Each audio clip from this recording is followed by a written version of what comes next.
Hello and welcome to Original Soundchat, where video game music is a work of art. On each episode, it's our goal to help you learn about 2 soundtracks from the world of games, as well as the people, stories, and critical tracks behind them. My name is Joe DeVader. And I'm Peter Spezia. We're brought to you by Anonymous Dinosaur and Rhymes with Asia. It's time to appreciate great OSTs and the games they come from without getting too bogged down in music theory. Joe, what are this week's games?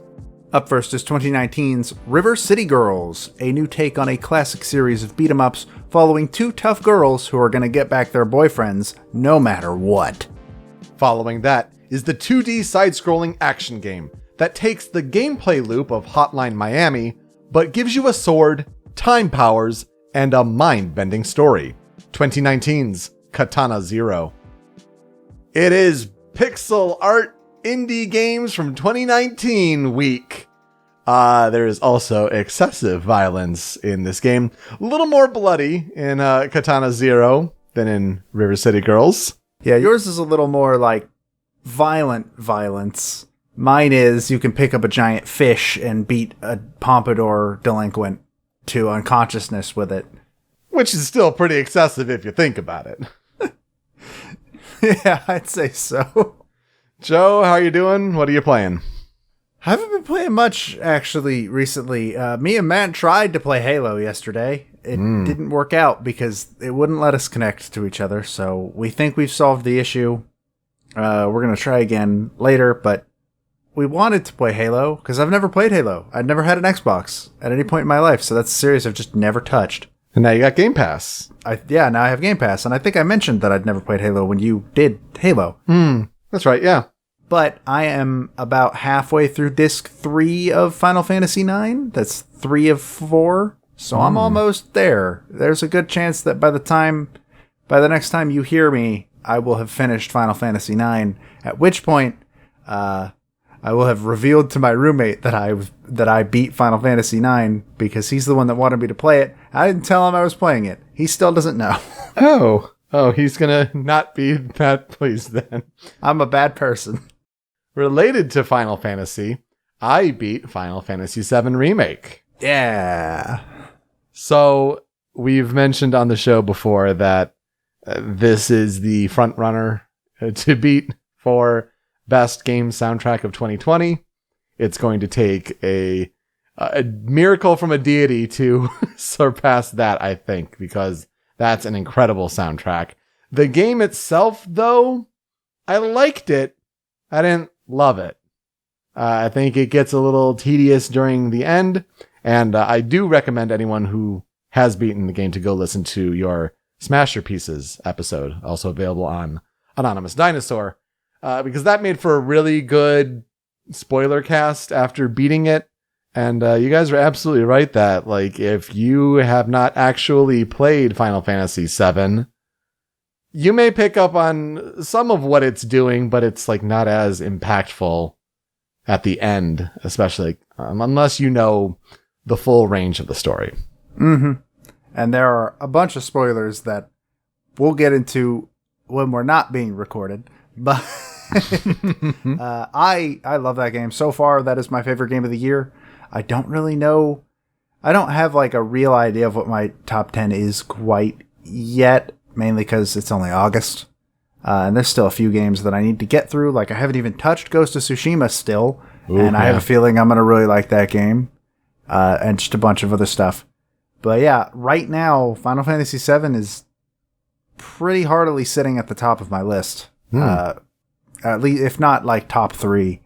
It's around number 5 for me, if you're curious listeners at home what our taste in games are.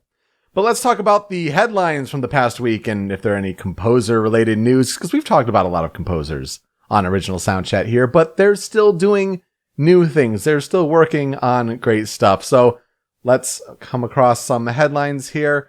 First of all, a big news for Supergiant Games and Darren Korb and Ashley Barrett and even Austin Wintory helping out with this. Supergiant Games is officially releasing a, quote, Songs of Supergiant Games vinyl. They went to Abbey Road to re-record new orchestral arrangements of many notable songs from Bastion and Pyre, which are two games that we've talked about from Supergiant on this show before, also Transistor and Hades being the other Supergiant games. The vinyl is now available for pre-order on Supergiant's website. It seems to indicate that there's a digital version coming up that'll be available on like Bandcamp and Steam, but pre-orders of the vinyl get you a code for both. But yeah, no, it seems like big news that all of those composers and musicians were really excited to finally be able to announce. I saw this announcement and the first thought I had was, is this the one? Is this the one that breaks the dam? It hasn't yet, but the day is young.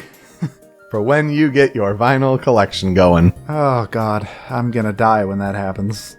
Seriously, none of you will ever hear from me again. I'll starve to death clutching my vinyls. I'm a little late on this news. This has actually been known for a couple weeks now. Well, the main thing has been known for months, but we got this confirmed a couple weeks ago, being The World Ends With You is getting an anime adaptation. It is set to release sometime next year in 2021. Multiple of the original game's creators are involved in the project, including confirmed in the latest trailer for the anime, which looks great, by the way. They nailed the art style. It looks exactly like the cutscenes in the game. Takeharu Ishimoto is, in fact, working on the soundtrack for the show. I am super pumped for this anime. This is probably the most pumped I've been for an upcoming anime ever. Please don't suck. Please don't suck. I mean, especially when the Switch version of the game kind of did. Yeah, that's what I hear. I haven't played it yet. I own it, but I haven't played it yet. Chrono Trigger turned 25 this past week.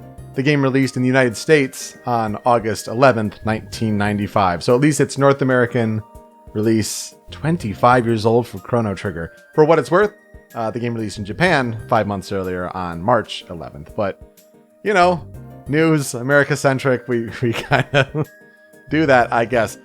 So go check out some OC remix covers of Chrono Trigger music, particularly the Chrono Symphonic album that's available on ocremix.org. Yeah, Chrono Symphonic is some really good stuff. I believe there's a jazz album. I think it's on OC Remix, but it might be elsewhere. But I'm pretty sure there's a Chrono Trigger jazz album that's very good as well. Yeah, good stuff. Last week, we mentioned that Night School had announced their latest game, Next Stop Nowhere. That was an Apple Arcade exclusive. They said it was coming soon. And they apparently really meant coming soon because it is out now on Apple Arcade. So go check out that music from Andrew Verman, Scientific. That should be really interesting. I don't have Apple Arcade, but some of those news stories recently with that and the Death March Club, or the American version of that title. But yeah, that's really tempting to possibly get into that service. But I mean, gosh, Apple is all tied up with Fortnite and Epic and that whole news story from the past week. One more quick thing to add to the composer follow-up headlines. We talked about Yoko Kanno before, the composer for Cowboy Bebop, on our April Fool's episode. I want to give a shout out to Major Moses, who made us aware that there was a panel with Yoko Kanno at OtaQuest. And there's a live tweet that someone pulled together, like a live tweet thread. Just little small things that apparently, even at like the age of 2.5, Yoko Kanno started making sing-song little ditties about different things that she saw. You know, with like Baka with a rabbit that she saw. That's adorable. I hope that there's a live stream copy of it somewhere, because that would be really interesting to watch. That's beautiful. I love that. Anyway, speaking of Baka, in more ways than one, let's talk about our first game, River City Girls. So, before we talk about River City Girls, we got to talk about the classic franchise that it is technically one of the latest entries in, because apparently 2 things have come out since, which it boggles my mind. Kunio-kun is a series of beat-em-ups that started in 1986 with the Japanese arcade release of Neketsu Koha Kunio-kun. Wikipedia lists the series as containing a total of 56 releases since 1986. Though that list does notably include things like spin-offs and a few re-release collections alongside the main games, but still, like, I believe when you get rid of all those, it's still like 40-something games. That's a lot of games.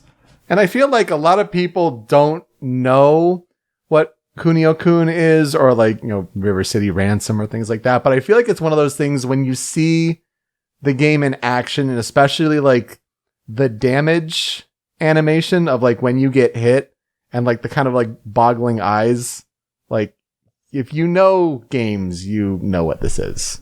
See, it's just the sprites in general for me were the only thing that I recognized because they were in Newgrounds animations all the time. Sure. Back in the day. So Kunio-kun began life under the control of the company Technos Japan. They were most well known not only for Kunio-kun, but Double Dragon. And in fact, Kunio-kun actually crossed over with Double Dragon quite often. Usually, the games would follow the young delinquent Kunio and his friend Ricky as they beat up various gangs around their incredibly dangerous city, or play dodgeball, or sometimes play other sports too. There was a lot of information. Like, it actually became sort of an information overload when I tried to look too deeply into the rest of the Kunio-kun franchise. It's a lot. There's a lot of stuff there. We only got a handful of the games in this series. I think maybe like a dozen. And as was the style of the time back then, they usually got completely butchered and rebranded during localization, so we did not get them as Kunio-kun. Yeah, what's a Kunio-kun in America? Yeah, like that wouldn't appeal to Western audiences, or at least that's what they thought at the time. So the games that were brought here were Renegade, Super Dodgeball, Crashin' the Boys Street Challenge, which is the best one. That's the best. Nintendo World Cup, and most famously of all, like you mentioned earlier, River City Ransom. In 1996, Technos Japan went bankrupt, and the rights to all of their IP was bought by the licensing company Million Co., who continued producing games with their properties until 2015, when Arc System Works stepped in and acquired all of the former Technos IPs from Million Co. Oh, okay. I didn't know that was where all that went. I also did not know that until doing this research. So cut to current day, River City Girls was originally released on September 5th, 2019 for all major platforms. That's PS4, Xbox One, Windows, Nintendo Switch, all of that. It was published by Arc System Works and developed by Way Forward, marking the first collaboration between these two companies, though it is the second time Way Forward has worked on a property that once belonged to Technos, the other being Double Dragon Neon in 2012. Like the rest of the Kunio-kun series, River City Girls is a beat-em-up, meaning you play as a character with an almost fighting game-like moveset, which you use to fight waves of enemies, and that's it. That's the whole game. That's how beat-em-ups work. That's the whole gist of the genre. The player is given the option of controlling one of the two titular River City Girls, though you can unlock more characters after you beat the game. The two main characters are the hot-blooded Misako or the bubbly Kyoko, with each having their own specific set of moves that they can use. Like, Misako is a lot more heavy, hard-hitting, big wind-up stuff, while Kyoko steals almost all of her moves from Street Fighter. Not even kidding. She has a spiral arrow. She has a Blanka ball. She has the spinning bird kick. Perfect. She has all of it. It's great. She also dabs. One of her attacks is just a dab. It's actually really great. It's one of the most useful things in the game. The game can also be played in co-op, 100% in co-op, with player 2 taking control of the other girl. I, personally, played as Kyoko, which is why I think that she's the better girl. Also, because she is the better girl, with my roommate Ben playing as Misako. So the story of River City Girls is that one day, while the girls are sitting in detention at River City High, Misako gets a text containing a photo of their boyfriends, Kunio and Ricky, being forced into a van in what appears to be a kidnapping. Enraged, the two girls break out of detention and begin beating up anyone and everyone in the city while looking for answers to who could have stolen their precious boyfriends.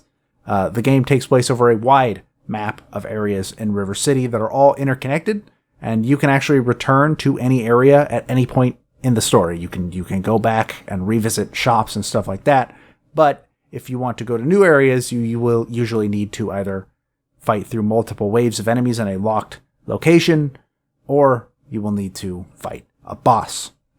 And after completing these fights, you might level up, you get experience, you can also earn money, and this money can be used in shops to buy things like food, for healing, or accessories that provide passive buffs, but you can essentially ignore the accessories completely throughout the whole game.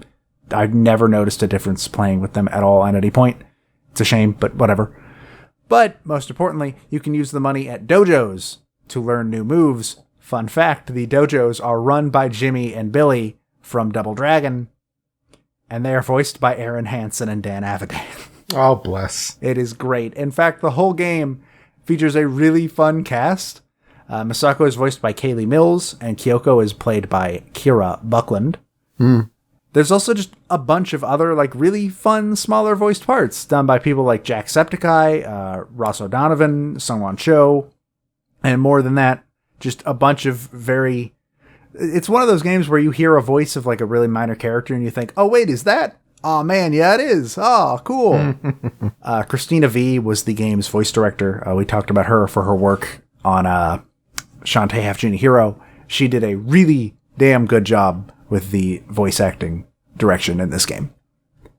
So, the crux of the game becomes, can Misako and Kyoko figure out who kidnapped their boyfriends, or will they find themselves in over their heads as a result? So here's where I will ask you, Peter, you got any experience with the River City Girls?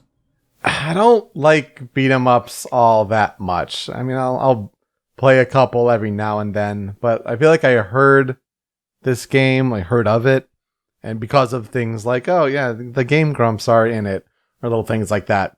And then you brought it more to my attention for its music when we were talking about our best of 2019 game soundtracks list last year. And I was like, oh, that's really good. It sounds great. And the more music I hear of it now, in preparation for this episode, it kind of makes me a little tempted, maybe I do try a beat 'em up like this when the game is maybe a little more on sale. I'm pretty much the same way. I heard the soundtrack. I went and checked out the soundtrack first because I heard a bunch of people talking about how super awesome it is. Mainly Wooly Madden and Pat Bavon of Castle Super Beast really, really talked up how this game has a killer soundtrack, and it does. This game has a killer soundtrack. I am the same. I don't like beat 'em ups. I find them boring. Really, really, really boring. Mm-hmm. And maybe it's just because I'm missing something. Maybe we're just missing something. I don't know. But they're really repetitive. There's not really a lot of variation in gameplay. But this is a good example of a soundtrack so good that it sold a game to me that I otherwise would not have checked out. And I don't think that this game is going to change your mind on beat 'em ups. But I do recommend playing it co-op if you can. Me and Ben had a lot of fun with that. It was not among my top 10 games of the year, because at the end of the day, it was still a beat 'em up. But I still had a good time with it. It was fun. So, River City Girls was in development for 3 years, with the project beginning to form when Bannon Rudis, who had previously worked on a River City game previously in his career, all the way back on the NES, I couldn't figure out if this was he worked on a re-release, or he was actually on the team that was making the original NES game. Nothing mentioned that. They just said he worked on this game. So I'm going to assume he worked on the original. He was actually approached by Adam Tierney at WayForward. Both of these men were working at WayForward at the time. By the way, I should clarify that. And Tierney had the idea of them co-directing a new Kunio-kun game that would take the series in a direction that more closely mirrored the tone of WayForward's Shantae series. A little more goofy and cartoony than the, from what I can tell, really serious story that the Kunio-kun games have. They're Yakuza stories, basically, in vain. I would not be surprised if Yakuza got a lot of its inspiration from Kunio-kun. The stories seemed that familiar. Mm-hmm. Early in development, a fellow director at WayForward had convinced Tierney to play the Super Famicom entry, Shin Nekutsu Koha Kunio-tachi no Banka, which I guess loosely translates to The New Hot-Blooded Tough Guy, the Eulogy of Kunio and Co. And he loved the game. Specifically, he really fell in love with Kunio and Ricky's girlfriends in this game, Kyoko and Misako. Yes, that's right. If you were like me and had basically no knowledge of Kunio-kun as a franchise before this, and some people are probably baffled as to how I made this mistake, you might have thought that Kyoko and Misako were original characters in the series. but they're not. Kyoko debuted in the game that Tierney played that has a really long name that I am not saying a second time, but Masako had debuted even earlier on the Famicom title Nekutsu Koko Dodgeball Boo Soccer Hen. So they're old characters. Who knew? I certainly didn't. So those two became the main protagonists, despite the fact that Arxis eventually let WayForward know that canonically, the two were not currently dating Kunio and Riki. Riki had been attached to a character named Mami for much longer than Kyoko, and Kunio was more often paired with a girl named Hasebe by fans. Though this realization might have led them to realize, oh man, they're not dating anymore. They came up with a new idea, which was those two girls are rivals for Kunio and Riki's affections. They need to compete for the spot of girlfriend. But they're Kyoko and Masako are the stars, and they're the better girls anyways. Mami and Hasebe are like painted as kind of snooty, not really like bully girls, basically. Are they in River City Girls? They are. They both show up in River City Girls. You never like fight them, but you interact with them quite a bit. And it's to me, it was always implied like they're not actually like that. That's just how Masako and Kyoko see them. They're really snooty and not great people. And that's just kind of how they're shown. I did find a fun quote as to why they ultimately decided to put Kyoko and Masako in the pilot seat, because somebody asked, was it Arxis' idea or was it WayForward's idea?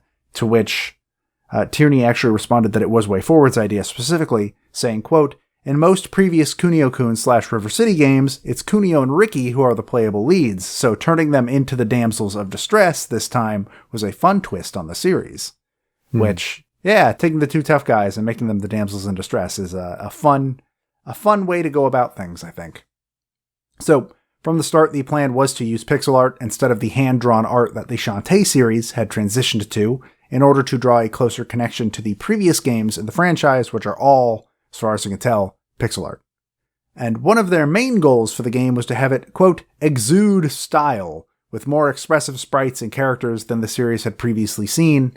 And in order to give the characters new distinct redesigns, the team reached out to artist Priscilla Hamby, who is an American comic book artist who is famous for her manga-style art, in order to reimagine the characters in her style. Hamby would also illustrate a series of manga-style cutscenes that play in the various parts of the game's story, which are usually like some of the best cutscenes in the game. Another important part, this one being credited specifically to Rudis, was to make sure the game was accessible, specifically aiming to make it as close to an Arxis fighting game as they could, while still keeping the inputs simple. So to achieve this, they used a mix of Super Smash Bros. And Dragon Ball FighterZ as an example to work off of. And the game was reviewed pretty well when it came out, with a Metacritic score of 78. I believe the Xbox One version is at an 80, but the other two are 78. Most of the praise was given to the game's pixel art, as well as its genuinely funny writing. It's a very funny game. Kyoko and Misako are very funny, and so are the people surrounding them. It's hilarious. Other praise was aimed at the game's stellar soundtrack, because again, this game's got a killer soundtrack. However, a lot of critics pointed out that after a while, the beat-em-up gameplay gets to feel rather samey. So maybe we're not missing anything, because me and you aren't the only people I've seen voice this exact same opinion.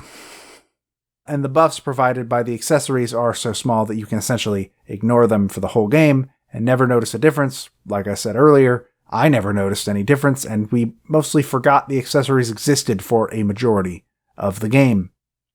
But by far, the biggest criticism that the game got, both from reviewers and players alike, was that the game's original ending was considered unsatisfying and just sort of not all that funny.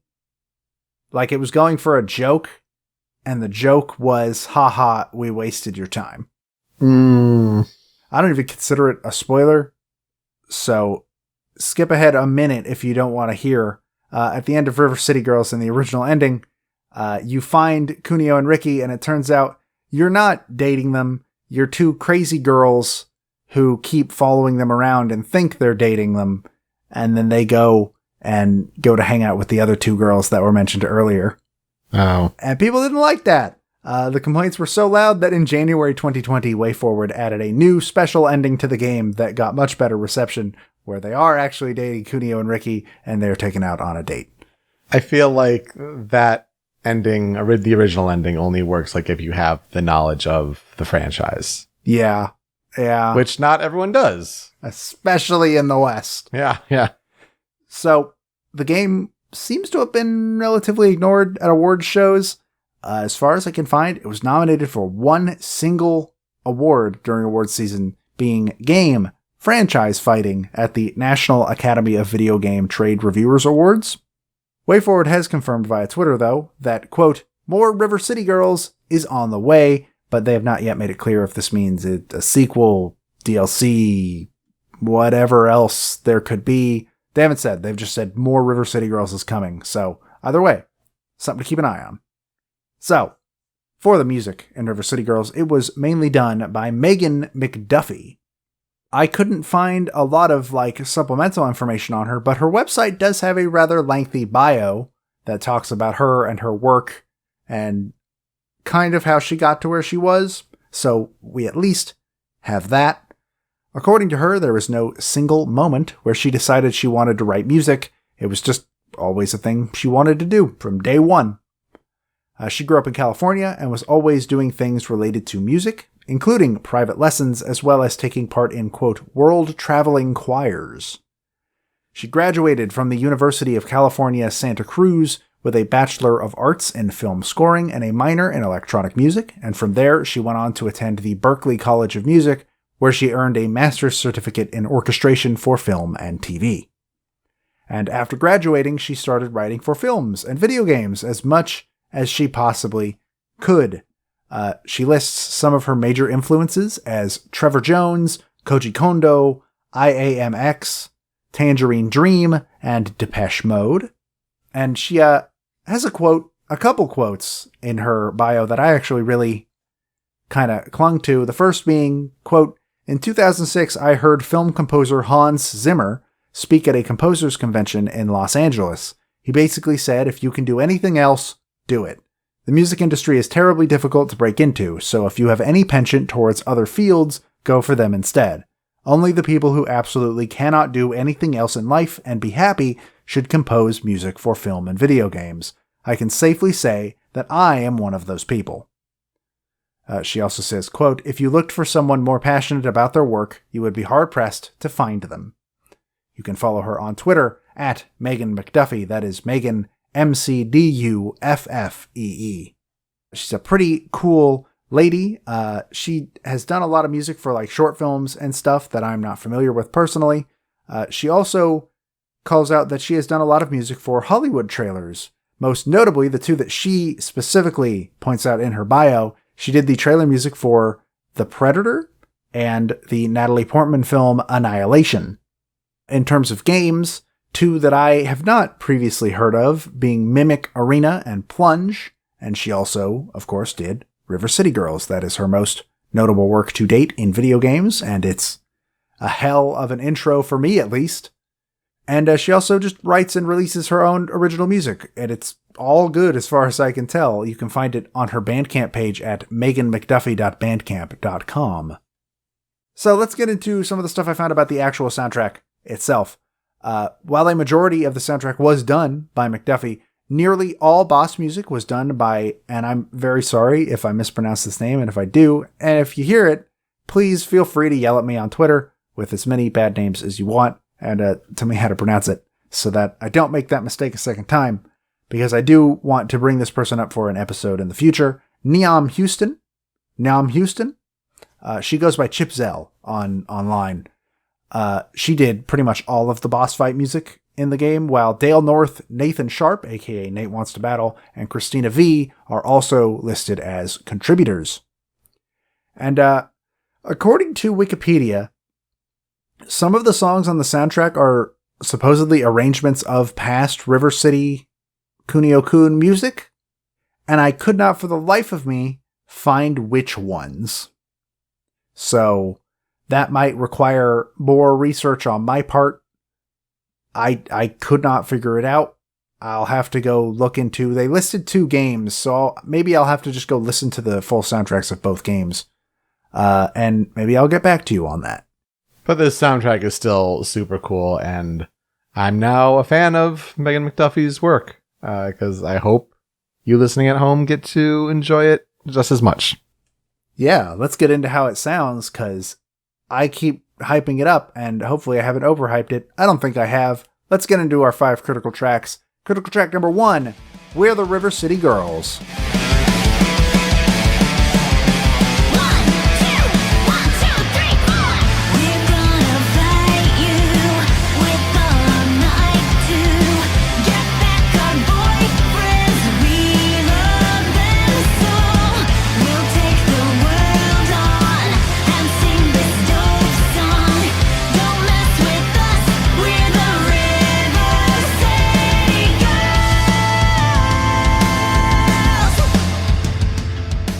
This song was composed by Nathan Sharp, aka Nate Wants to Battle, and the vocals are by Christina V. It is the opening cinematic and the title screen of the game, and this song absolutely rules. Don't mess with us. We are the River City Girls.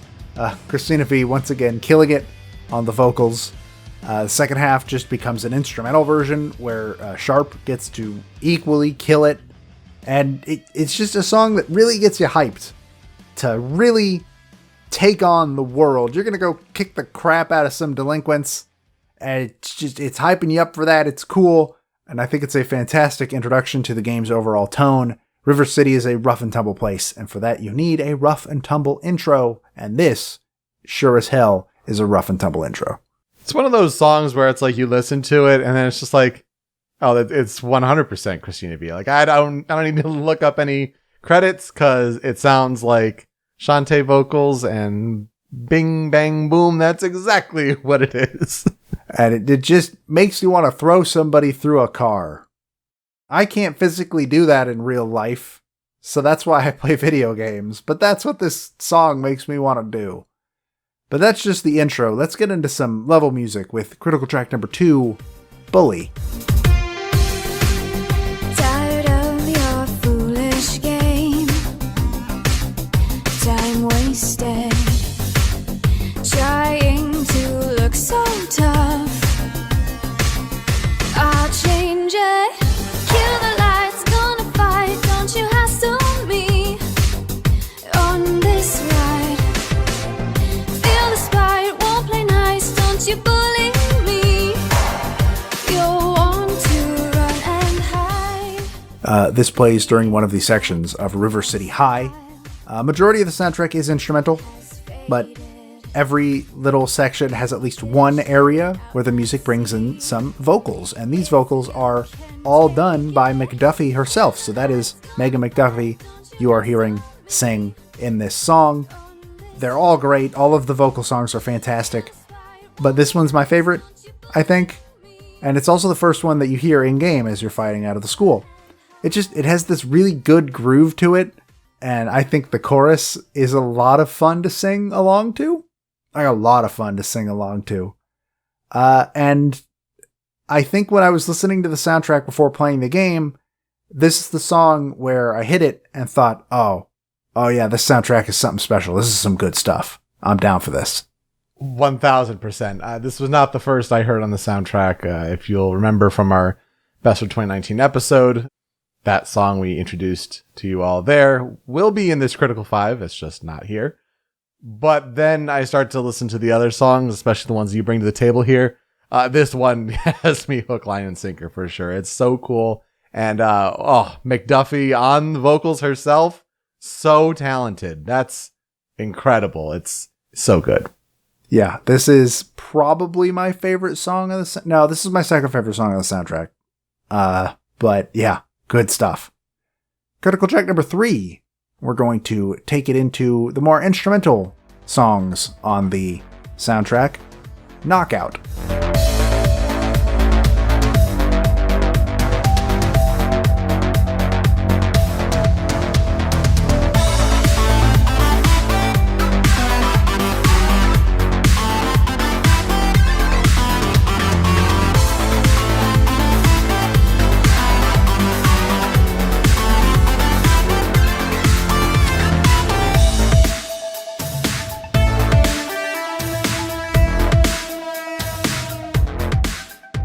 So like I said, a majority of the areas in the game just have instrumental music, but that doesn't make them any lesser because McDuffie is really, really good at her job.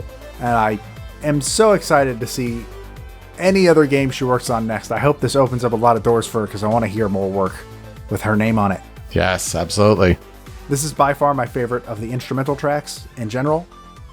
I'm not 100% sure where it plays because I'm pretty sure it plays in multiple areas. Because I remember hearing this song a lot while playing it. And every time it came up when we were playing, I'd always find myself sort of bobbing along and sort of humming or whistling the da-da-da-da-da-da, da-da-da-da-da-da. It's disgustingly catchy and has a really, really good beat to it. And it especially works really well for beating the crap out of a gang who thinks they can pick a fight with you. Because statistically they can't. And you're going to knock them out. Would not surprise me if this is one of the songs that draws inspiration from past Kunio-kun games. Not that Megan McDuffie can't score an insanely catchy song. You'll hear from the other tracks that's certainly not the case because she's incredible. But this does have a kind of vibe of like, to me it feels like it's thrown back to some retro place. And if it's an original creation, then my goodness, even more impressed because I don't know where I'm going with this. Like I hear this and it sounds like, that's the music you would expect from a beat 'em up game, especially a classic one. I'll have to get back to you on that. I'm gonna go listen to those soundtracks and see if I can't figure out what songs were remixes and what weren't. We'll have to do a little follow up at some point. Who knows when the hell that would happen, but one day. Critical track number 4. Let's get into one of the boss themes. It is Boss Hibari.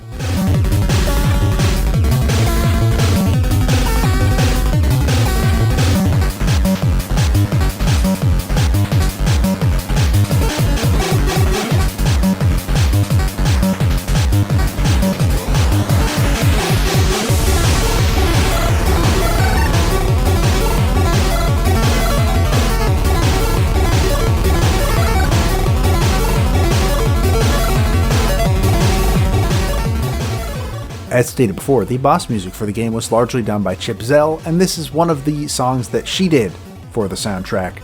Not only is Hibari's boss music the most standout Chip Zell tune on the soundtrack, in my opinion, Hibari's just generally the best boss in the game, while the rest of the game sort of... River City Girls, I don't know how to explain it, because it's not isometric, but you are on a 2D plane, but you can still move up and down on that 2D plane, if that makes sense. I mean, like any good beat 'em up, right? Yeah, and any of the bosses still use that same thing, except for Hibari, who locks you onto a real-ass 2D plane and kind of functions almost like a Mega Man boss, kind of. She's a lot of fun, and her song really, really gives the fight like a shot of adrenaline in the arm, and you're launching sewing needles at her or wall jumping to punch her out of the sky and stuff like that. This game's really weird, but this fight is really great, and this music really, really makes it. You can definitely tell it's someone different composing, and Chip Zell is so good at using that Game Boy instrument, if you were, like channeling into that kind of sound specifically to infuse it into like modern music.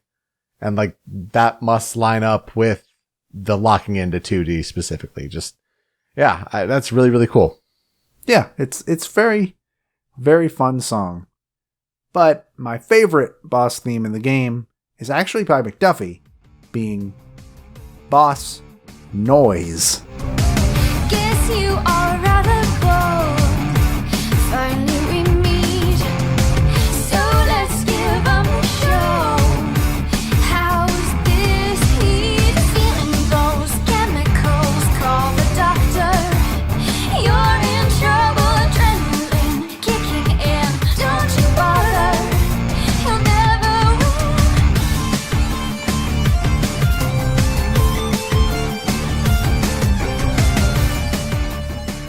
As far as I'm aware, this is the only boss music done by McDuffie, at least in the regular story, for sure. I can tell you that for sure. as you fight the rock star Noise. It is sadly my least favorite boss fight in the game. She's not very fun to fight, but this is my favorite song on the soundtrack by far. The boss fight is actually split into two phases, which you can hear in the music itself. When the lyrical parts of the song are playing, Noise is on stage and the girls have to dodge Guitar Hero style notes that fly down the battlefield. This part of the fight sucks. It's not fun. It's not good. And they are too fast, or I guess maybe not too fast, but they're too plentiful. And Ben and I just did not have a good time with this part. And the instrumental parts are when she has jumped off stage and has come down to fight you personally, and you're actually able to do damage to her.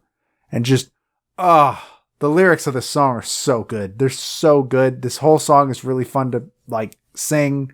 And because it works with three phases of the boss fight, it has this progression to it. And, I love this song. It's great.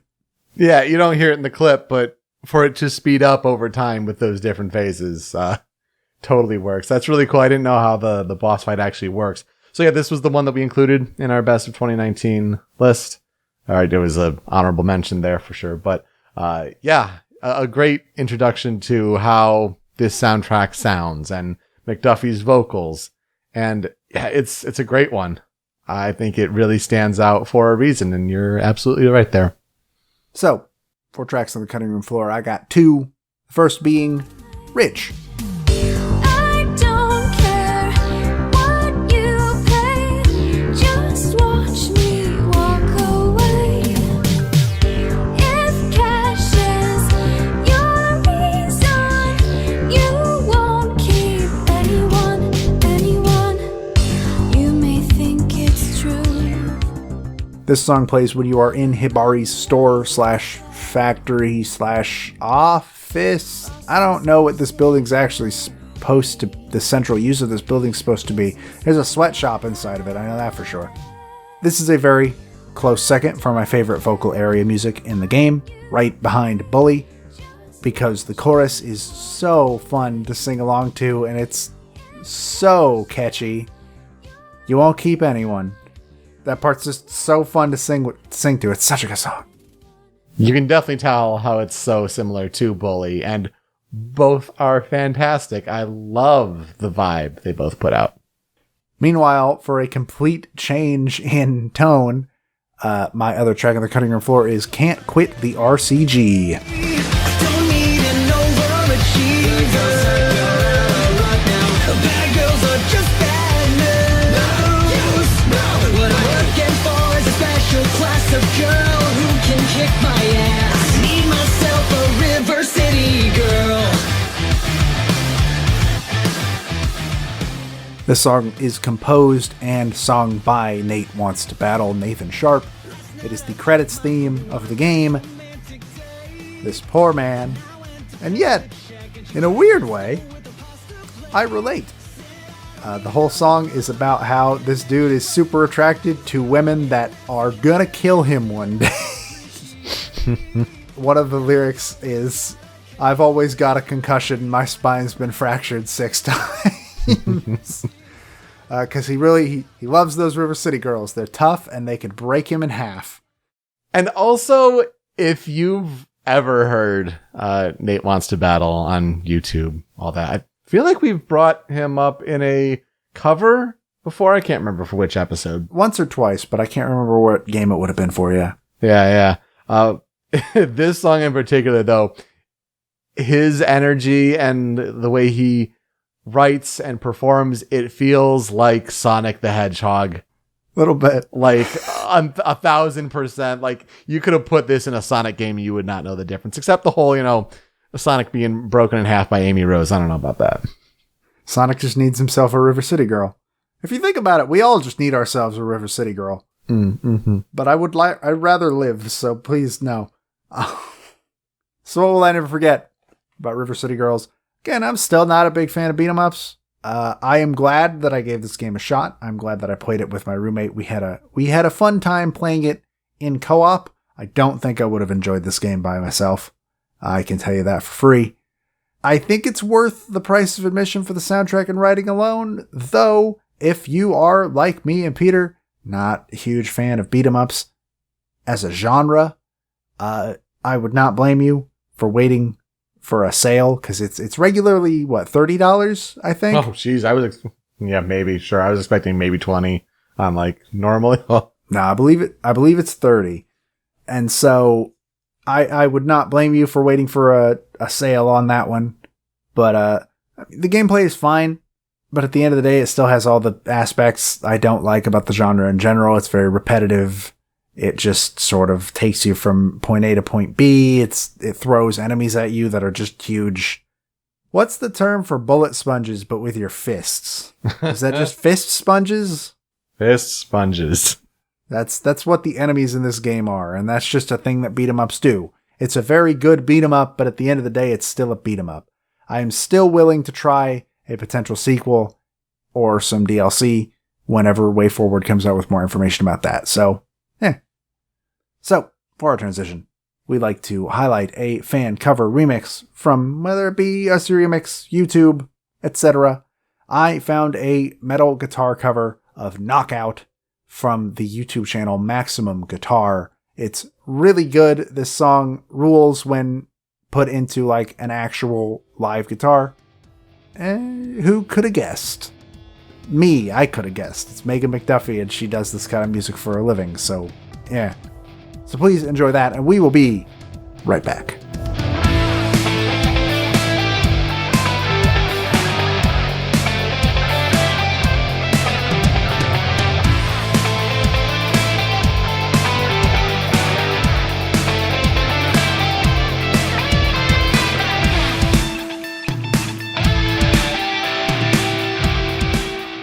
Time to talk about another 2019 action game with pixel art, animation, and violence. It is Katana Zero.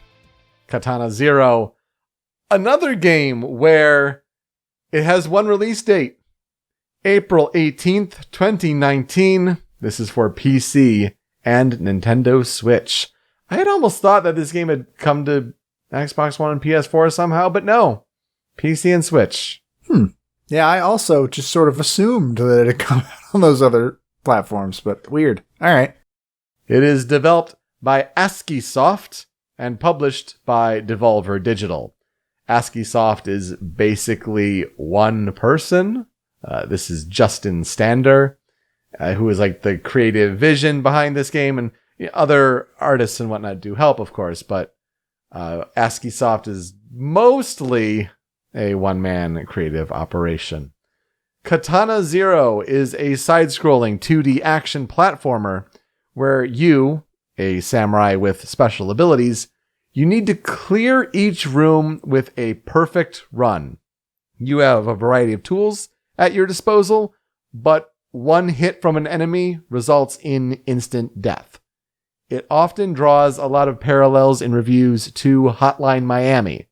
You have all these weapons, but so do your opponents, and you have to dispose of them perfectly. You got to make that perfect run through the space, then you're on to the next one. You can use your samurai sword. You can throw items. You can dodge roll, but you can also slow down time with there's a time meter and it goes down, and if you release the time slowdown, it can gradually fill back up. And you can also reflect bullets with your sword. This can be done in real time, but generally slowing down time makes it easier to reflect bullets. There's also a neat little thing with Katana Zero outside of the main gameplay when the story's developing and you have conversations with characters. You have the option to interrupt characters with responses and then they'll respond differently. It's a cool little thing that Katana Zero does, because it's actually a really story-heavy game, despite it seeming like the big gameplay loop is the real hook. There's a lot of story here. So it's the dystopic neo-noir metropolis of New Mecca, and the player controls a katana-wielding assassin called Subject Zero, who completes various assassination contracts given to him by his psychiatrist. The psychiatrist also supplies him with Chronos, a drug that allows him to slow down time and predict the future. So, As Zero works through his contracts, he begins to gain notoriety as the Dragon, and he even becomes noticed by the public. So he starts to begin to unravel his past, the source of his powers, and unknowingly starts gaining a dangerous enemy in the process. What's the big deal with Kronos besides the powers that it allows for? Will you follow the instructions given to you by your psychiatrist? Who are the individuals known as V and Snow? And what do the masked men, comedy, and tragedy want? Joe, here's what I'll ask you. What are our experiences with Katana Zero? So I first heard the soundtrack of this game. Obviously, I'd heard of the game beforehand, but I first heard the soundtrack, which is another theme I guess we can paint between these two games, during our Best of 2019 episode, where it was number 10, I think? Yes, it was. I would listen to the soundtrack a little bit, and honestly, pretty much right after recording that episode, I'm pretty sure I sat down and just played through the whole game in one go. Because I'd already bought it on Switch. So that was my last game of 2019. It allowed me to put it on my top 10 list when the year ended. And it is fantastic. I am so bad at it, but like not so bad that I couldn't beat it, but oh my God, it's really, really good. My only real problem with it is its ending does sort of have this feeling of like, and this isn't really a criticism more than it's an observation. The ending sort of feels very blatantly like there's more, but I have to ship the game at some point. Like it has to come out sometime. It has to come out. Which, hey, guess what, everybody? That's how every game is. It's just sometimes you notice it a little less than others. Yeah, the game is excellent. And you're right. It's a short game. It's like 4 to 5 hours, which as you become older and adult life starts to set in, that's actually a really great thing. Not gonna lie. I made the joke to Ben the other day of all games should be 5 hours long. And then I realized I was only half joking.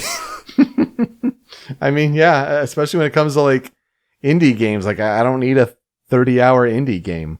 This is perfect, especially when it's asking for multiple playthroughs to see different endings, to see different variations on your choices. I think it's done really, really well there.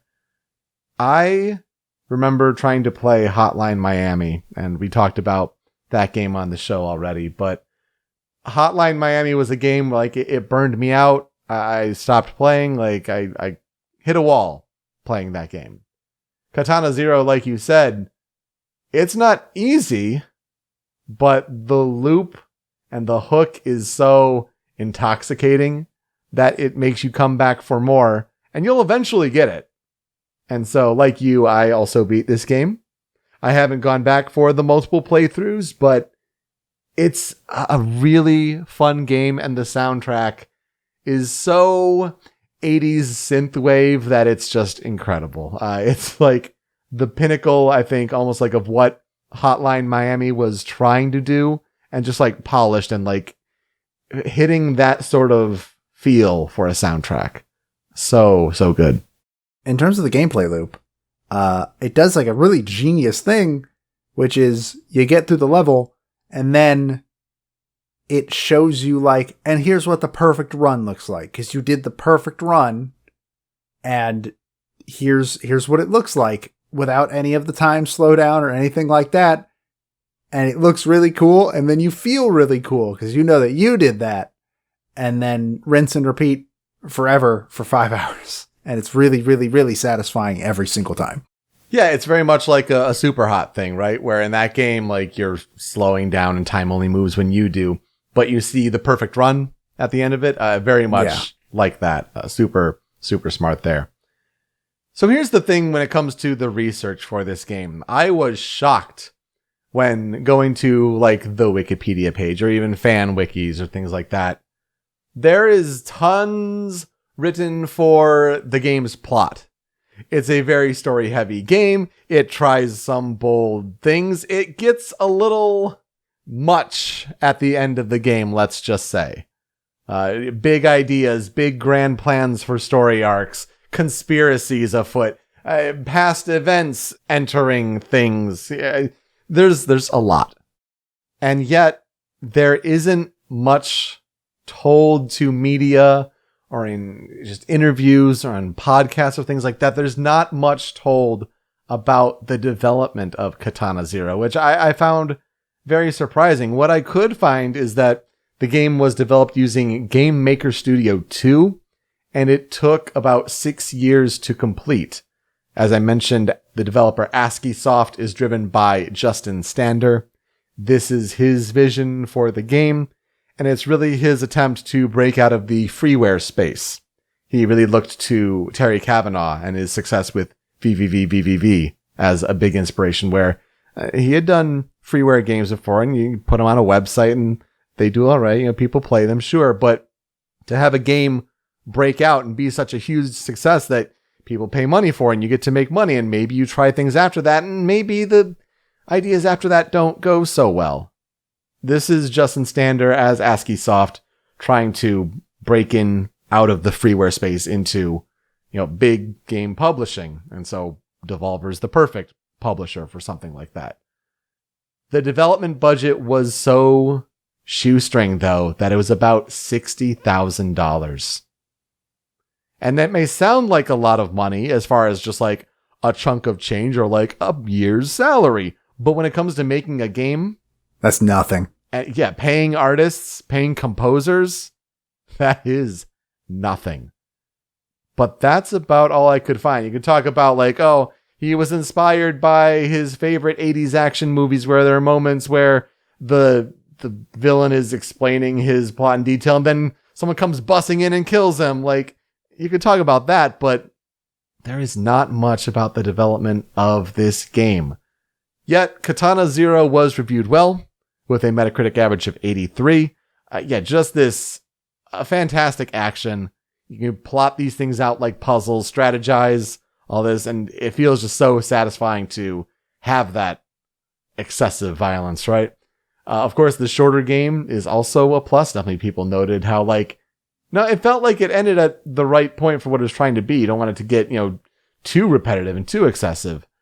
But a con of the games, aside from all of its pros, the story does get a little bit too ahead of itself for the time it's trying to tell the story in and how big the plans are. But again, we've talked about this. It gets to be a lot. You got to do some reading after the fact to really piece it all together. It just feels like they're throwing a lot at you when you're playing the game for the first time. Katana Zero was nominated for Best Independent Game at the Game Awards, and it was also nominated for Best Debut Game at the BAFTAs. The Nintendo Switch version reached 100,000 copies sold within 1 week of its release. That's a pretty big success for a new IP indie game, and it would have been the top seller that week, except Cuphead came out on Nintendo Switch on the same day. Bad luck. Bad luck. Yeah, that's a tough indie to go up against, especially awaiting a Switch version.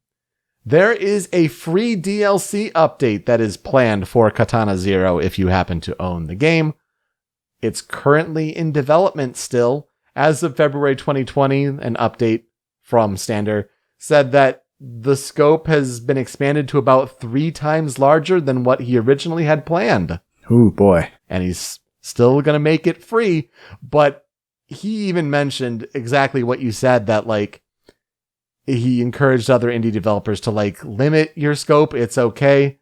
Because at a certain point, the game has to come out. He worked for 6 years on it. He said, I could have worked for 10 or 12, but then would the game really have been that much better? Probably not.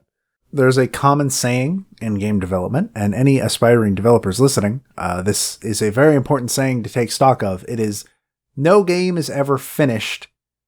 It is only shipped. There's a big difference between a game that is done and a game that came out. And there's basically, for most game developers, that first one doesn't exist. Mm-hmm. And fortunately, it's a good thing where you can have updates to fix some of the big problems. Mm-hmm.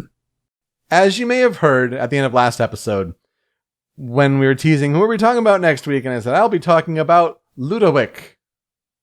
And you're like, okay, I don't know who that is, but all right, I'll be interested to learn about this. Well, I had to call an audible. See, because Katana Zero's soundtrack is highlighted as being composed by Ludovic and Bill Kiley in about equal parts. Bill Kiley was originally planned on doing like a lot of the story music, while Ludovic would do like the level music. And at a certain point during development, it kind of blurred together a little bit.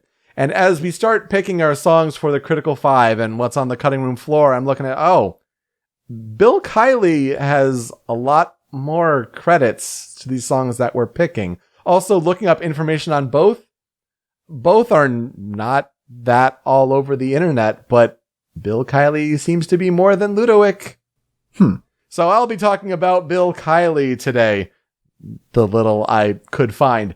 Bill Kiley is based out of Santa Barbara, California. According to his Bandcamp page, Bill Kiley writes beeps. These beeps are friends with graphics. Listen to the beeps. I'm sold. I'm in. This is about the best that I could find about Bill Kiley. He's on Bandcamp at Bill Kiley. You can follow him on Twitter at Billtron209. His discography is filled with a bunch of indie games. He seems to have worked with ASCII Soft quite a bit. So some of these titles I haven't necessarily heard of include Pause Ahead, The Valley Rule, A Kitty Dream, Why Am I Dead at Sea, Crit R's with AR in capitals, but he also got to work with Square Enix on Final Fantasy XV, A King's Tale, and of course, Katana Zero. He noted in an interview that he is working on some more future game projects. One of them in particular may have been inspired based on his work in Katana Zero. Outside of video games, though, he's done some composing work for videos for PBS and Super Deluxe. Man, it's been a while since I've heard the name Super Deluxe in the viral video space. Yeah, same. As far as historical development research for Katana Zero's soundtrack, other composers on the soundtrack include Ludovic, where his name is Thies Ludovic. He's a Dutch composer. Justin Stander composed a couple pieces. That's right, the programmer also composed some pieces. There's DJ Electrohead and Tunç Shakir. Apologies. That's when it's like the C with like the little tail under it. Yeah. I probably should learn how to actually pronounce that. But yeah, it's primarily Bill Kiley and Ludovic. It's one of those things where it's just like, I feel so bad for how many times I've probably mispronounced people's names on this show. And genuinely, if you are listening and one of us has like mispronounced your name, please tell us. Please. Yeah, we're not doing it on purpose, I promise. It's something I try to pride myself with, and then I come across notes that I've written, and it's just like, oh man, I don't know, and I gotta on the fly. Oh, here goes. Yeah, that's the problem with both of us. As far as I'm aware, I'm at least monolingual. I don't speak any other languages even slightly. Do you speak any other languages fluently at all? I wouldn't say fluently. I speak some German, but and like it comes down to that. Like we're both very comfortable with English, and so when it leaves English, and then also Japanese pronunciation of stuff, because sure. Japanese is not a super hard language to pronounce, and also just when you're into video games and anime and stuff like that, you're gonna learn how to pronounce Japanese names. But like for the most part, when it leaves English, being able to pronounce the names is a little bit dicey, and the more we learn, the better we get. Mm-hmm. Absolutely. So Bill Kiley worked with ASCII Soft, as I mentioned, on other different projects, but noted that Katana Zero was the, quote, most ambitious title, which, yeah, that makes sense. It was kind of, again, breaking out into the we're selling this game as opposed to freeware space. Now, Kiley would receive screenshots or concept art to kind of help with the inspiration on the tracks, but, quote, outside of that, I have a sick love of ridiculous 80s action movies, so there were some vibes that I wanted to bring into the project if possible without falling over the edge into full cheese mode. Honestly, I don't think any of the tracks go full cheese mode, but some of the tracks do hit a little cheese, and it's all the better for it. Honestly, it's so good. The game also handles music in a very interesting way when you're in the levels, because your character, Zero, has this Walkman. you're like in this bathrobe in a way. You have a katana and you have this Walkman. And so you click on the Walkman, the credits appear for what the song is titled and who the composer is for each song in the level when you start it up. And not only does the music play, but like when time slows down, the music slows down as well. And then it speeds back up when you speed back up to a regular speed. Yeah, it's so cool. I think it's a really neat way of handling it. Yeah, I would agree on that. That's always just a really cool thing when a game works to make the music a diegetic thing in the world. It's always satisfying. I don't understand why. Somebody could probably explain it to me, but it's really great. Diegetic basically means like a thing in the world is making the sound you are hearing. Yes. So like whenever you see something like they have headphones in and that's where the music's playing. That's what diegetic means for anybody that isn't aware of what that term means. Absolutely. So what does this sound like, this synthwave soundtrack? Let's get into the 5 critical tracks for Katana Zero. And we'll start with the first one, Nocturne.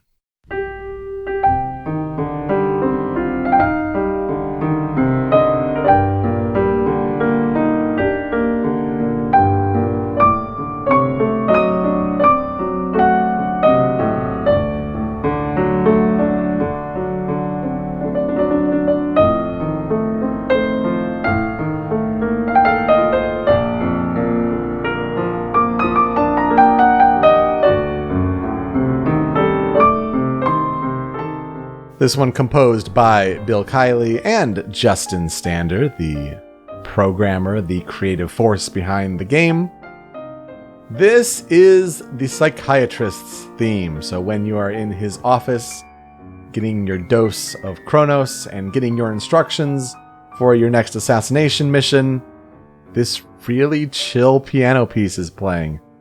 And I think it's a great theme to keep coming back to in between levels.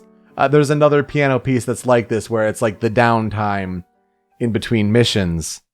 But like both of those, like this one in particular, I think over the other one, really just hits as like an iconic theme for this game, and really just contrasts with what the rest of the soundtrack sounds like. I prefer the other one, but I think the psychiatrist's office in general, in terms of the game, is a better representation of Katana Zero in general. Great setting, yeah. Like, it's a really great setting, and this song really, really, like, brings it all together. So I think that it being in the Critical 5, even though I like the other song better, I think this fits more in the Critical 5, so good on that. And, yeah, I agree. I mean, you know me. I like me a piano piece. Piano is the way to my heart. This is a really good one. It's very relaxing, and you're right. That's not something you expect from the soundtrack of this game. Yeah, but I think you're right. Very appropriate to put it in the Critical 5 here. Number 2 on the Critical 5. This is You Will Never Know.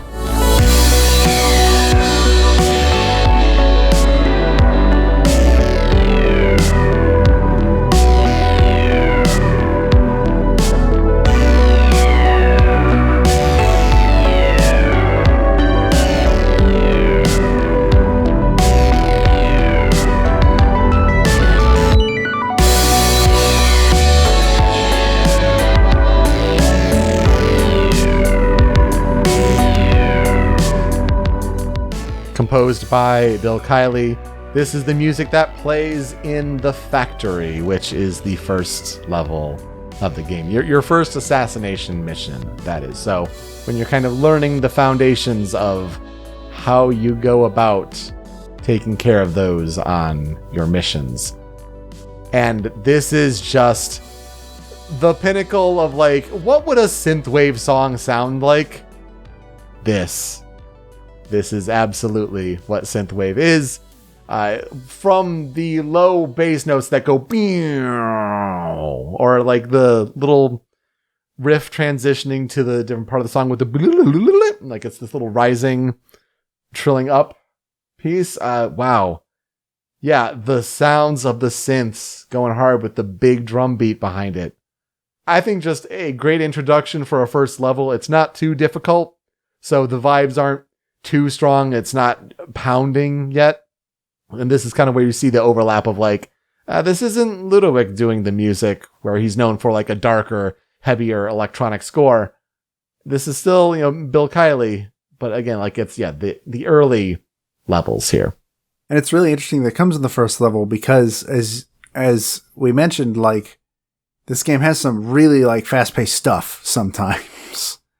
Some energetic pieces, but this being like this very sort of not like low energy, but slower, calmer piece really feels fitting of a first level because it's like, man, I already got all this other stuff to learn.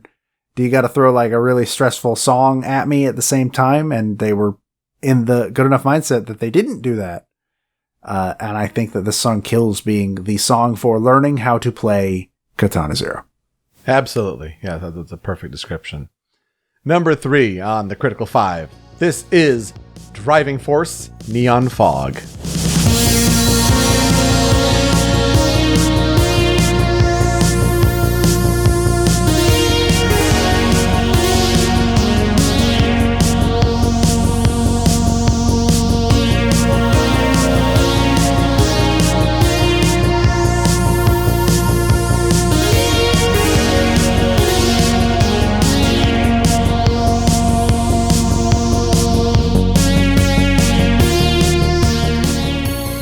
You got more of that synthwave, you got more of Bill Kiley's work here.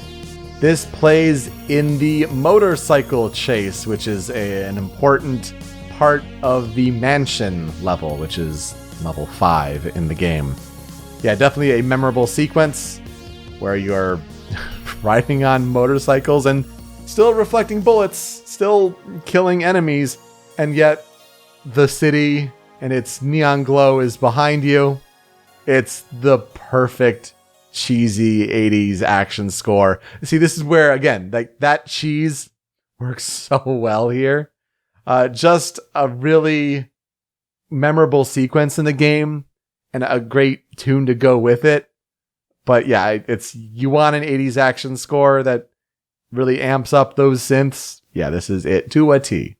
It does feel like the sort of flyover song of like a cyberpunk city. Mm-hmm. Almost, if you really think about it. The motorcycle is a weird part of the game. It's yet another one of the many parts of this game where it's like, here's a new mechanic. All right, that's gone forever. Put it over there. Maybe we'll come back to it in a later game, but that's all you see of it in this game. It's a really cool level, and this song is very good.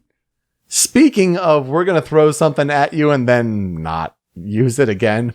This is the biggest example of that. Number 4 on the Critical 5 is Breath of a Serpent.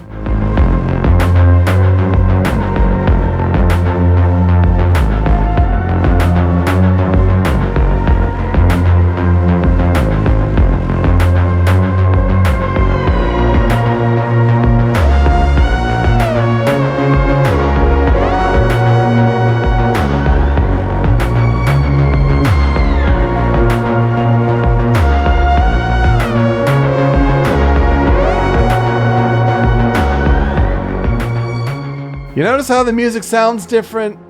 How it's darker, it's edgier, and it just has that grunge to it. This is composed by Ludowick. This is the music for the Dragon Tape level, which is level 8 in the game. I think it's my favorite piece in the whole game because it's a different vibe. It's a really memorable section of the game because you realize that even though you've been told throughout the game that, oh, you're the dragon, you've been going on all these assassination missions, you, Subject Zero, you're the famous dragon that everyone's talking about. You're not the dragon. Oops. Here, you get to play who's really the dragon, and he has even more special abilities at his disposal. It's such a really cool level, and it's like you said, it's teasing you on, here's what we can do with this, but maybe we'll save diving more into that for a later game. It's also just a really cool moment because earlier in the game, you went through a jail and you get there ready to like mow through the guards. And then somebody's already been here. The guards are all dead. What? And then like 2 hours later, you get to see/do what killed all those guards. It's just really cool. When you can create a line through enemies to just like zip through and like anyone who's in that line is dead. Yeah, that's pretty great. It is maybe my second favorite thing in the game. It's a great song. It's a great sequence. Going through the soundtrack, like this one had to be here in a Critical 5 for sure. Tough to pick a fifth one though. It's such a great soundtrack, but I think the one that caught my ear the most on the Critical 5 here, Delusive Bunker.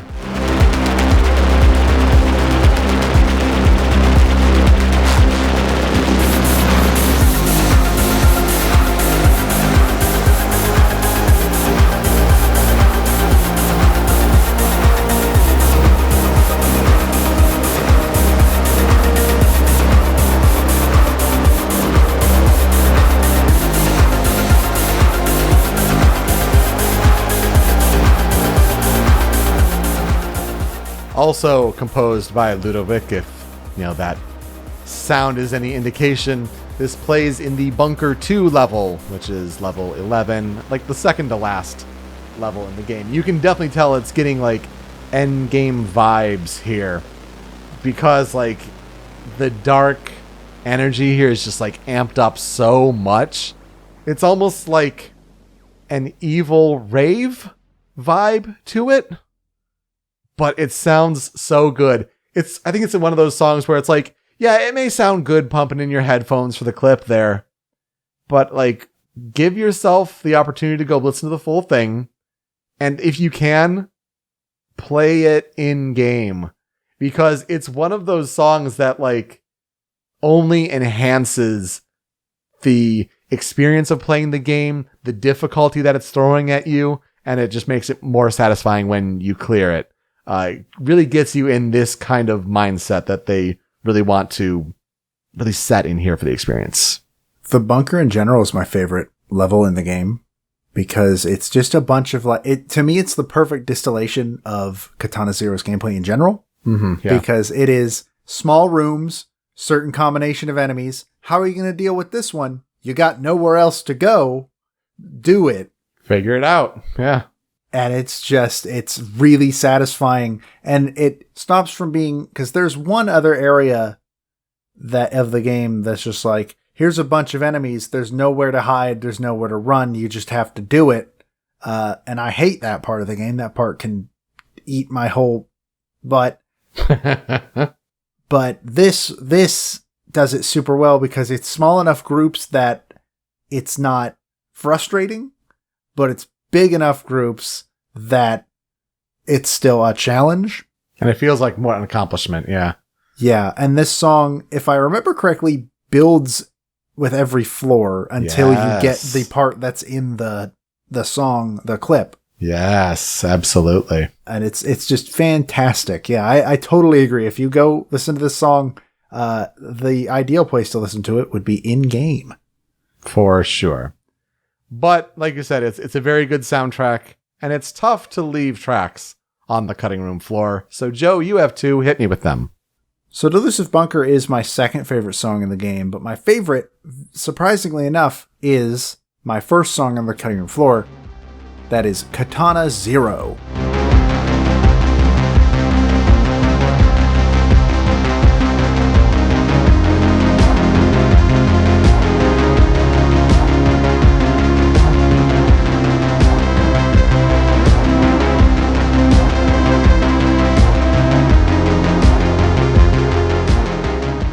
This one was composed by Ludovic. It plays in the second part of the mansion. It is easily the most simplistic piece on the whole soundtrack, I think, in my opinion. But I also think it's one of the tensest songs on the whole thing because it builds and it builds and it builds and it keeps building and it keeps building. And one of the comments I noticed on the YouTube video that I was looking at when writing this blurb on the outline was somebody going like, "There's no drop. There's no drop. Where's the drop?" And there is no drop. It keeps going. And I absolutely love this song. I listen to this song so often on Spotify that our friend Katie has messaged me at least once in the past saying, every time I look at like Discord lists when you're listening to Spotify, it'll show what you're listening to if you click on their name.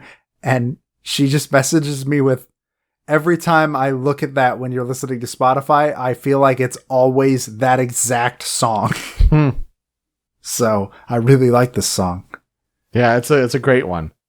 You're absolutely right that the building only exemplifies like the progression in the game, but also just the intensity. And yeah, for it being titled after the game, it's got to be a good one. Mm-hmm. And then you mentioned that there's another piano piece in the game, and I mentioned that I prefer it as a song, and that's my second song on the cutting room floor. That is Rain on Brick.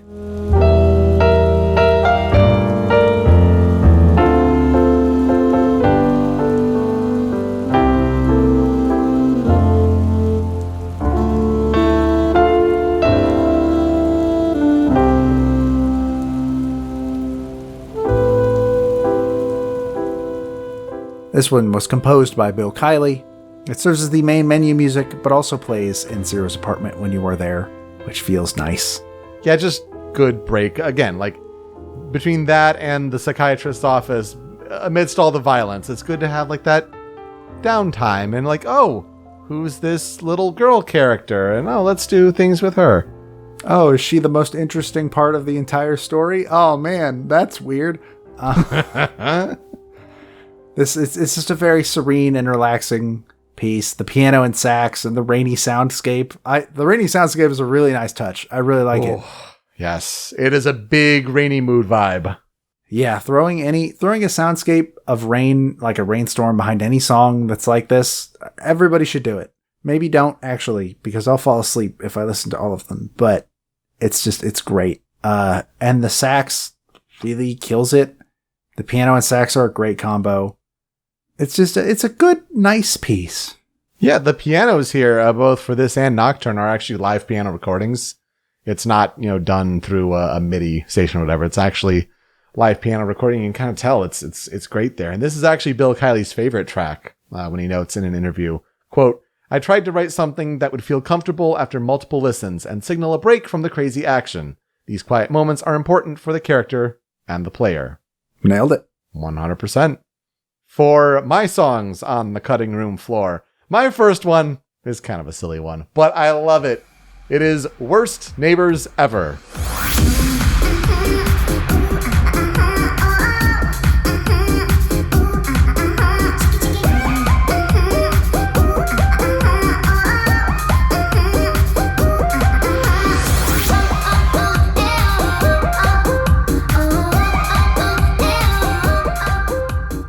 Oh my gosh, it's so good.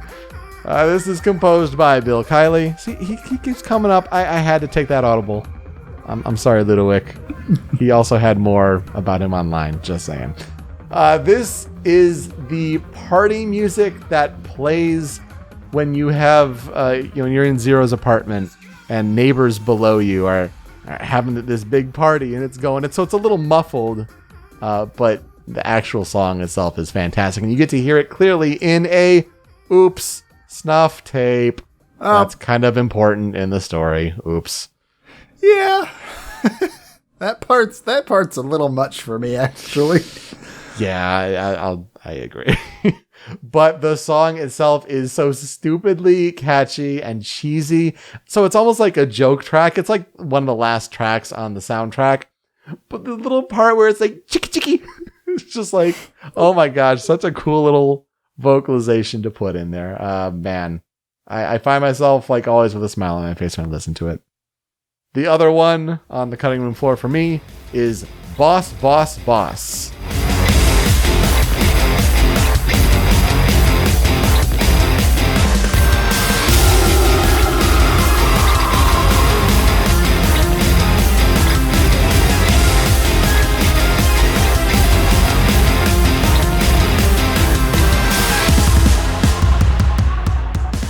Did you know that there was a secret boss in Katana Zero? I sure didn't. I also had no idea that this was a thing. So this is composed by Bill Kiley, and I did not look up what the set of sequence and things that you have to do to trigger this boss fight are, or if it has to be in a second playthrough or whatever. But the psychiatrist, of course, we learn from the story that he doesn't have your best intentions in mind, but we didn't know that he can turn into like an eldritch horror. And it's a boss fight. This is the music that plays in a boss fight against the psychiatrist. Some have taken to call this track Monster. And fittingly, he turns into a monster. But it's also like a hidden track on the album. And Kiley says that it was the most challenging track to put together because it's these guitars and metal drums for like the toughest boss fight in the game. Yeah, I had no idea that this boss existed. I probably will never see it myself, but who knows? I may go back and replay this game sometime. Who knows? Give it a watch on YouTube. It's interesting. I'll say that much. What will I never forget about Katana Zero? Wow, it's definitely the addictive gameplay loop. As someone who fell out of Hotline Miami, to be pushed through this and want to see the end of the story and like have the accomplishment of beating the game, totally worth doing, especially in the 4 to 5 hour time period. So also just, the appreciation of shorter games is really nice. Even if the story kind of spirals out a bit, leaves things as to be continued, makes me hopeful for the DLC. I had forgotten that was a thing until researching, but give me more Katana Zero, please. Yeah, I'll take more Katana Zero. I think, and I don't want to spoil it because this game did come out last year. Yeah. But it has one of the coolest boss fights I've played in a very long time, especially for a 2D game. Like, it uses one of my favorite tropes of the boss can do this thing. Yes. Ever. So definitely, you should play Katana Zero. If you haven't played Katana Zero and you're listening, it's cheap. It's like $15 normally, I think. Oh, yeah, like $13.49 or something like that. It's around the $15 US range, if it's on full price. It's not super expensive. It's not super long. It's very satisfying to play. And you should give them your money and you should play it. It's very good. Absolutely. Again, if you found Hotline Miami too difficult, this is not that difficult. It's frustrating at points, but you have all the tools. You're smart enough to figure it out. It just takes the quick repetition. Again, like when you die, it's the quick respawn back. That just helps that gameplay flow. Like no loading. Like, get that out of here for sure. Yeah. But absolutely, 2 great games to talk about this week. 2019 gems, great soundtracks. Definitely, when we referenced that Best of 2019 episode, it was one of those things where it's like, we got to talk about that sometime. One of us put it down for this week and like, here's another one that is comparable. Okay, I see you. But that will do it for us this week on Original Soundchat. You can find me on Twitter at Pete Speakeasy. Joe is over at The Dobaga. The video version of the show is on the Rhymes with Asia YouTube channel at rhymeswithasia.com. But it's that MP3 podcast version that you want to listen to, hosted by Anonymous Dinosaur at anondino.squarespace.com. You can get that MP3 podcast feed, along with Joe's other podcast masterpieces, on podcast services all around the globe. Apple Podcasts, Google Play, even on Spotify. Not only do we have the podcast feed on Spotify, but we have a big Spotify playlist where if we talk about a video game song on this show and it's on Spotify, it's going on that playlist. Joe, what's being added this week? Both of these games are on Spotify. Woo! Which is good, because I'm pretty sure next week neither of them are. So it gives and it takes. And some of these songs are already on that Spotify playlist from that Best of 2019. But filling that out, that's even better. And speaking of best ofs, 2018 is in post-production. So hoping to get that done soon. This was a bit of a crazy week for work and trying to finish some games and other projects and whatnot here and there. Soon. And then 2017. We're really close to recording that one as well. Joe, who are we talking about next week? I'll be talking about Kumi Tanioka. I will be talking about Shinji Tamura. Oh, that one will be a big series that we have not touched on yet that we really needed to. Because somebody kept yelling at us to do it. I'm excited for that one. That should be a great time. Let's play us out with another fan cover, fan remix from YouTube, OC Remix, what have you. Tough to find remixes for music from Katana Zero. If you can't even find information about the game's development, it is a passionate fan community, certainly, but not one that's so focused on remixing the great music, it seems. I did find one, though, and it's based on Nocturne from YouTuber The Funny Mewy, Mewy, who called this maybe a fan-made Smash remix of Nocturne, which makes me think just interesting visuals for this one, but it's fun to listen to. Thank you so much for listening this week on Original Soundchat. We'll see you next time. Take care.